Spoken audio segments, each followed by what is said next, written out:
Hello, everyone, and welcome to the pilot episode of Under the Radar. On this show, we will cover and discuss the news of the week as it pertains to certain movies, television, video games, and all things pop culture. Each episode will run down the news of the week, providing our opinions and speculations, and conclude with a deeper discussion of the biggest event of the week. Now, before we can get started with our topics for the day, allow us to introduce ourselves as we will be the host of the program going forward. I am Colin Carney, the Arts and Entertainment Editor for the Highlander newspaper. I'm joined by... And I am Adam Alvarez, the Assistant Arts and Entertainment Editor for the Highlander. Okay, are you ready for our first episode, Adam? I am. Welcome. It's a pleasure to be here. Let's hope we don't mess this up. Okay, for our first news story today, before we go into our other topics, will be Matt Reeves' new Batman. We debuted our first look at the Batsuit, or at least a tease at it. So last Thursday, Matt Reeves on his Twitter released a video that debuted the first ever look at the Batsuit. Really, it was a 56 seconds, nothing too much, kind of dimly lit in a dark red background, and it just debuted basically from the upper chest to like the forehead. Didn't show the ears and didn't show the rest of the body of the Batsuit, and also teased a little bit of the theme from the composer Michael Giacchino. I hope I'm pronouncing that right. So I guess let's just go into what we think about it. I'll begin. I'm as you know, Adam, a huge Batman fan. I read the comics. I'm a fan of all the movies, more or less. And so I'm really excited for this one. I like the director. I like the cast. So seeing this, I got really excited. My initial reaction was just, it looked great. Then diving into it, I started to see all the elements into it. I'm very much a fan of the armored segments that it looks like. It's very reminiscent of, if you're familiar with the Batman Arkham games, the most recent Arkham game in particular, where it's that armored pieces, very much more tactical looking. The comic nerd in me also saw like elements of, if people know Batman Noel, where it's like the sharp lines. It had even a collar in there, which looked very interesting. The bat symbol was very metallic and not exactly clear, being Batman, very like armor forged kind of look. Yeah, very angular as well. It almost had like that more armor-like feel, very different from what we had from Batman. His portrayal by Ben Affleck, where he was kind of like had that leathery cloth look. It was really awkward, and I wasn't really a fan of this. So I'm really excited for Matt Reeves' depiction. Not that I don't dislike it, but I'm kind of happy that it's not the singular kind of fabric that a lot of Batsuits have been. Like you look at the Tim Burton ones, it's a singular fabric, kind of like a unitard. And same thing with Ben Affleck one, where it's just like one piece. This one, it looks like it's being built. I've heard people talk maybe it's like him making it himself. No Lucius Fox, but that's speculation. But as of right now, I'm very much a fan of it. I'm seeing this. I'm more than ever excited to see the rest of it, see how much it kind of develops and see what the rest of the body, like from the suit down, especially interested to see the ears. I'm personally hoping for longer ears. Maybe too long will be too cartoonish, but I'm hoping for a little longer, not little stubs. And then I'm more than excited to see the villains too. Yeah, I couldn't agree more, really. At first, I was a little apprehensive on the casting choice for Batman. I'm not really the biggest Robert Pattinson fan overall, so I'm still a little uneasy about the way that he will be portraying the character. But overall, the clip really did make me excited to see a new, fresh take on the character, so that, for me, is more than interesting. Yeah, and I'm with you there. I was initially very skeptical because, like anyone else, I was thinking Twilight when I thought Robert Pattinson. And I was never really the fan of those movies. But since the announcement, I've done the effort and I've looked into other movies. I saw The Lighthouse. I want to watch more of his stuff, but the stuff I have seen, The Lighthouse and a lot of his indie films have been very good. And so I'm looking forward to this interpretation. I trust Matt Reeves. For everything I've been hearing, it's more the detective look, so I'm looking forward to that. And before we go on to the next one, I want to touch upon just basically initial opinions of the theme that we heard. It's obviously just the introduction of it. I feel like it's going to build up to something more dramatic. I get slight, it's definitely unique, slight Danny Elfman from the Tim Burton one themes where it kind of is that slow, dramatic build up. Definitely unique, and I definitely am liking it. It kind of sells that kind of darker, more detective story. Yeah, it's definitely not a super long look at what the theme might be in the future. We're still over a year out from the film's debut, so it'll be interesting to see the evolution of that score. With everything in a developing film, there probably isn't anything that's set in concrete rather than actual actors who are portraying characters. The evolution of such going forward will be interesting to see. Yeah, I'm definitely looking forward to it. So for our next topic, we are going to be discussing the newest A24 film trailer that came out recently for The Green Knight. On Wednesday, February 12th, they announced their newest film, The Green Knight, with a spooky trailer.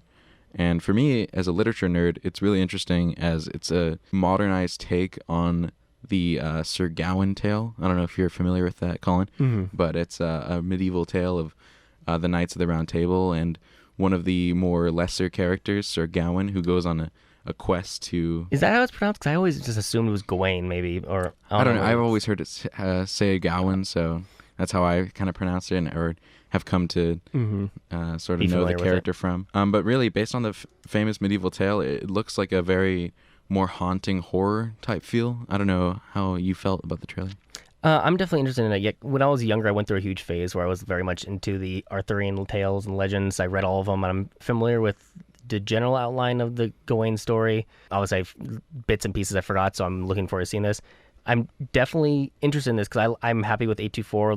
They're Hereditary and like The Witch, right? Yeah, they're all big producers of those films. Those indie horror films. So I'm interested in seeing that kind of take on it. The trailer doesn't really give too much away, but definitely gives away the tone, which is kind of, it's very reminiscent of obviously Hereditary, a film that I've seen, and then a film that I know more by reputation from the trailers, The Witch. Even though I haven't really seen it, I'll be honest, I got a lot of that kind of flavoring from the trailers I've seen of The Witch. Yeah. I got a lot of that in this one. I'm definitely interested in it. Definitely unique cast with Dev Patel. I'm curious to see I'm assuming he's playing Gawain. Yeah, Dev Patel will be playing Gawain, and I really enjoy his acting and what he brings to the table, and I know that he can be very expressive at times, and I'm really looking forward to seeing him be more introspective in the role as Gawain kind of embarks on this lonely journey by himself. So seeing him in the role will be interesting. Yeah, I'm definitely looking forward to it. The trailer didn't give much away, so people who aren't familiar with the story may not know what's happening from the trailer. And even as someone is somewhat familiar with the story, I'm curious if they're going to go relatively faithful or if they're going to take some leniencies. I don't know. But definitely gives away the tone of it very well, and I'm very interested in seeing how it does. I have the utmost faith in 824 based on its track record, so I'm curious to see how it takes this Arthurian tale. Well, I even tell you, even as much of a literature nerd as I am, and knowing the story kind of beat for beat, it's kind of interesting to see the direction that they're taking with it. I don't really think that they're going to be adapting it purely, so they're definitely going to be taking creative liberties to fit it into a feature-length film.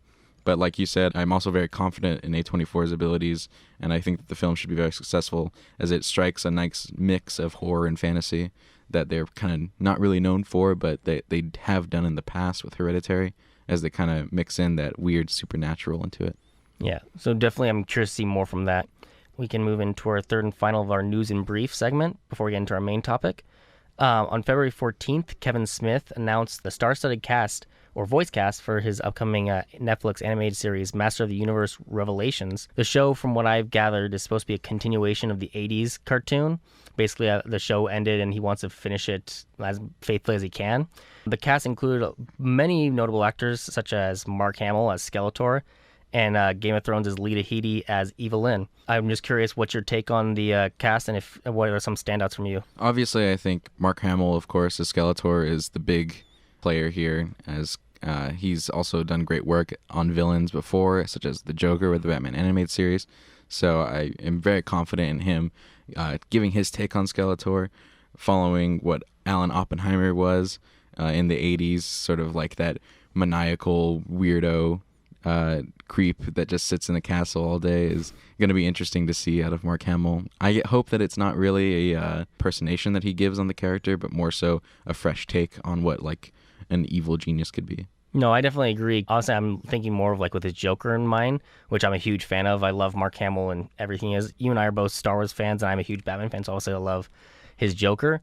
But like, where Oppenheimer, like when I think of his voice, it's very high pitched, maniacal. Where I'm thinking, not to say Joker isn't a deep voice person, which he isn't. I don't think Mark Hamill really, when I perceive him, will hit that highs. It'll be more for like a little maniacal cackling, which I'm looking forward to. So I think it'll be reminiscent if it's going for that continuation feel, but I think it'll still be relatively unique, which why would you, when you cast someone like Mark Hamill in it? Oppenheimer is in the cast list as Moss Man. I'm relatively familiar with the show, but I'm honestly not familiar with that character so much other than the look. Some other standouts for me, obviously, the Game of Thrones alums. I'm very happy to see Lena Headey from Cersei is going to be playing Evelyn, which just makes total sense in my opinion. Just Yeah, of course. capture that sinister. And then also Liam Cunningham will play Man-at-Arms, which another one I loved. I loved him as Sir Davos in Game of Thrones, and I'm excited to see this one. The one, though, before I jump it back to you, is that I like the most and most curious about is another Batman animated series alum, Kevin Conroy, the voice of Batman for years in both the animated series, a lot of the animated movies, and the Arkham games, is voicing Merman, which not necessarily the voice I would perceive from Batman to be given, but definitely is interesting. I'm curious how it'll go. I'm curious, any other stand out to you? Yeah, definitely. I'm also excited to see Kevin Conroy back again here as a Merman. Kind of an odd choice, but I do feel like the villain cast side of it is going to be really important to this series. I feel like they're probably going to take a new look at what the series can go forward, as the series never really got an ending. So I'm interested to see what their takes will be like. More so, though, I'm also a little worried on who He-Man is going to be portrayed by. It's going to be Chris Wood. I really liked him in Vampire Diaries, which finished a few years ago, so I'm glad to see him getting work, but he has very little VA experience, as I know, so I'm a little apprehensive to see him in such a big role like He-Man. Yeah, I'm only really familiar with him. I believe he was in the Supergirl show for like this. I think he might came in the second season. I don't know if he's still there. I haven't followed it recently, but I think he was good in that series. I'm trying to remember his voice, to be honest. I know where Prince Adam's a little more kind of subdued. Where He-Man's a little more like macho and kind of strong. Yeah, very robust. I'm curious if how he'll handle that differential if there is one. So I'm definitely curious about it. The cast is definitely interesting all around. There's a lot of kind of smaller voice actors that I'm more familiar with, like Kevin Smith's. So I think Justin Long is in there. I forget who he plays. His daughter Harley Quinn Smith is in there as well, and so there's a lot of interesting ones. So I'm very interested to see how this show goes down and how if it follows the same animation style as the original ones, if it takes a little leaps, or if it's just a pure continuation. All those questions kind of interest me. Yeah, and we still don't have a solid release date on this series as of now, so it'll be interesting to see the development and what comes out forward going from now until when it's released. But overall, I feel very satisfied with the cast overall, as I think that there's a lot of talent behind the show, and it'll be a strong continuation of the series overall. Yeah, and I agree. And just to end too, I was listening to recently to one of my own podcasts, and they pointed upon something that I felt was funny. Like a lot of these voice actors, I feel like could play it on a live action. Yeah. You know, it's like Evelyn with Lena Headey, and Liam Cunningham also was like Man at Arms. I feel like a lot of these can fit into me. Like, wish they could perfect the live action, but I'm happy if I'm going to get this because the story I think is interesting, and I hope they can do it well enough. And I trust Kevin Smith as well. Yeah, I think it'll strike a nice balance of meeting what fans have really been wanting for the past 30 years out of the series. So I'm very hopeful. Yeah. But now finally we'll be transitioning into our main topic. Both you and I, Colin, saw Sonic the Hedgehog over the past week. While not really the greatest film for the Blue Burr, it was definitely a nice representation of the character, and especially for a kid's film, it was definitely enjoyable. What did you feel? I definitely I enjoyed it. I'm not going to say it's a masterful movie of any regards. It's a children's movie, and it feels like a children's movie definitely throughout. A lot of the gags seemed aimed towards the younger audience, and, yeah, of course, which I can't blame it for because that's the intention. But I definitely enjoyed it overall. I like some of the juvenile humor did land with me. I'll be honest. I giggled a few times, especially seeing it with friends. You and I saw it with two of our friends, yeah, which made it even more enjoyable to see, kind of bouncing off each other. The new graphics, I think, definitely benefit, even though we can get into this more detail with that. But like, I still think they kind of stood out a little bit, like they didn't feel natural. But my main takeaway before I turned back to you was that I did really enjoy Jim Carrey in this one. I thought, because I'm a fan of his 90s works. I love The Mask. I love Ace Ventura. And this felt like 90s Jim Carrey to me, and I'm happy to see a return to that. I definitely think he's good in his serious work too, but I miss that kind of wacky, manic kind of Jim Carrey that I'm used to from the 90s. But that's enough for me for now. I'll come back later. But you wrote the review for this week, so I'm definitely curious to hear what you say. No, I definitely agree with you there on Jim Carrey. I think he was really masterful in perfecting what sort of Dr. Robotnik would look like before he delves down the road of being infatuated with Sonic's power and his first introduction. Yeah, his first introduction. But mainly, I was really surprised with like the actual portrayal of Sonic. I think that the graphics over the year did help a lot in striking a nice, interesting balance of cartoony and real-world representation as he interacts with James Marsden a lot throughout the film. So I think it worked for the most part. As last year's Detective Pikachu also showed, we kind of seeing this evolution of video game movies where we see more cartoony characters come into a real-world aspect. And I think for the most part it works for what it's trying to achieve, which is a lighthearted film for all ages. So mainly I was really impressed with it. It didn't really shoot itself in the foot, so to say. Yeah, it definitely had that children of all ages kind of feel with it. There were I agree with you too. It worked for the audience I aimed for. Occasionally it went a little too hard with the humor, the Fortnite dances, Oh and yeah. the product placements were a little weird. But overall, I think it was it for what it was trying to achieve. I think it did achieve. It was a very good kids family Sonic movie. I'm less familiar with the source material as you are. I never played the games, but I'm aware, obviously, of him by reputation. But I definitely enjoyed it overall. I had a lot of fun with it. It was the best word I can use to describe it was as a fun movie. Yeah. It was Yeah. energetic. And I'm curious what you think about the effects because that was one thing, obviously, that got it all the publicity because they had to redo everything. Yeah. Based on fan feedback, they did not like the original design. And I definitely think the design is better in this one, hands down. It's more reminiscent of the video game character. There's a certain scenes that's, I guess, more so with like Robotnik's little drones. Just it felt to me like they were put in post. They didn't feel like they were actually there. The actors did their best and actually did a decent enough job playing off them. Like it felt like they weren't just talking to tennis balls on sticks, but just the actual animation or special effects felt fake to me. To be honest, they felt like they stood out, like a little too clean, a little too crisp, a little too tacked on. Yeah, I mean, I was definitely agree with you there that it did seem a little misused in post production where things are kind of just placed into a scene where probably they weren't before.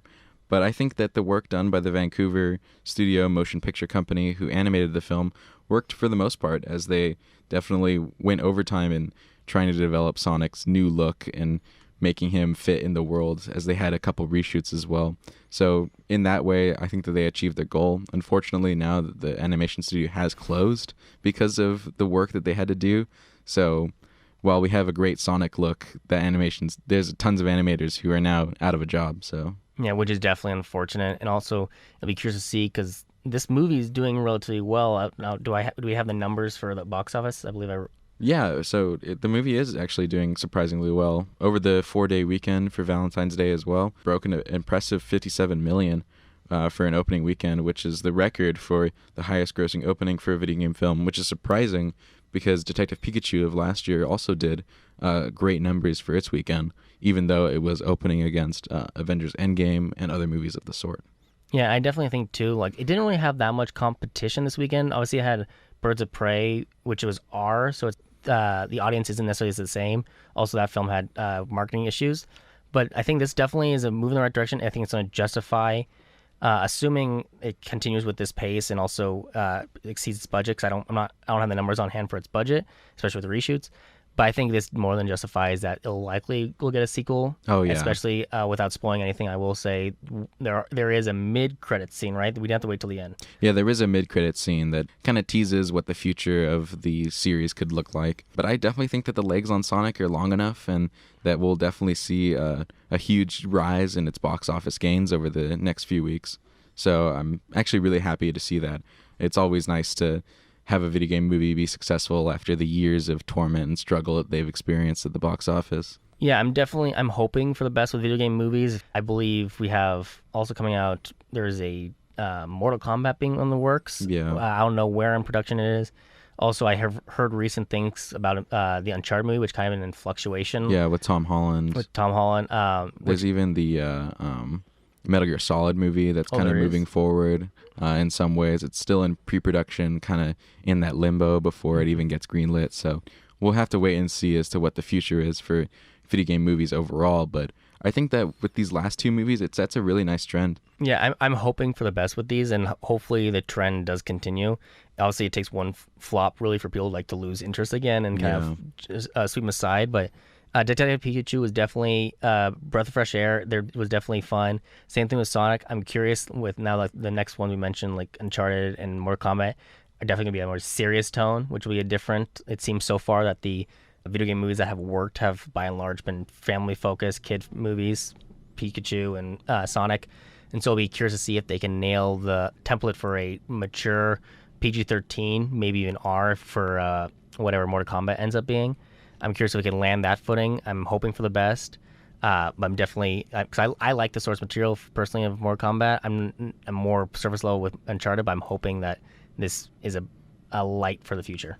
Yeah, I'm definitely all for the adaptations that they have gone in with here. More so with the past two films that came out, where Detective Pikachu kind of borrowed the storyline from the video game that it's based on, and just the lovable characters and all. And of course, Sonic now also kind of taking some elements from his game, and as well as his iconic look and everything that goes on with that. I'm definitely looking forward to what we can see in the future with a more gritty and realistic look at what video games can be with Uncharted and Mortal Kombat, like you mentioned. Absolutely. And I'm even curious, too, just how much marketing and recognition will do. Because one thing I remember going with Pikachu was, even though it's a recognizable IP like Pokemon, it's not a recognizable game with Detective Pikachu. So it was kind of like that uncanny familiar but not familiar.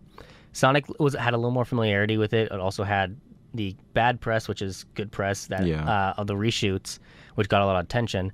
Uncharted might not have the universal recognition, but I think Mortal Kombat will, which might play to its benefit.